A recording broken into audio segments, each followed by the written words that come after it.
দেখুন, কেরালার নাম কেরালার হয়েছে, এতে আমরা খুশি। Congratulation two Kerala of my brothers and sisters.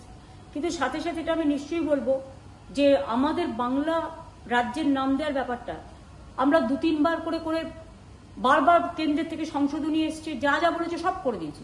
কিন্তু গত 5 বছর ধরে বাংলা নামটা কিছুতেই ওরা দিচ্ছে না। ওরা দিলে আমি এই জন্যই করেছিলাম যে বাংলার সংস্কৃতি, বাংলার শিক্ষা, বাংলার নামের সাথে যুক্ত আছেন আমাদের ইয়াং জেনারেশন, নিউ জেনারেশন, যারা স্টুডেন্ট, যারা পড়াশোনা করে, যারা ইন্টারভিউতে যায়, যারা স্টেট হিসেবে ডাক পায়, তাদের একদম লাস্ট বেঞ্চে গিয়ে বসে থাকতে হয়, সবার পরে তাদের ডাকি। বাংলা পেলে আমরা এরপরে বিতে চলে যেতে পারতাম। কিন্তু যখন কেরালাটা আপনারা নতুন চ্যাপ্টার ওপেন করলেন, সেখানে সিপিএমের সাথে আপনাদের ভাব হয়েছে বলে আপনারা তাদেরটা করলেন। আপনি করেছেন, ভালো করেছেন, আমি আপনাকে কনগ্রাচুলেট করছি। কিন্তু আপনি বাংলাটা বাদ দিলেন কেন? তার মানে হচ্ছে বাংলাটা পড়ে থাকবে কেন? তখন আপনারা বাংলা বিরোধী বলে। একদিন আপনারা চলে যাবেন, আমরা কিন্তু করিয়ে আনবো।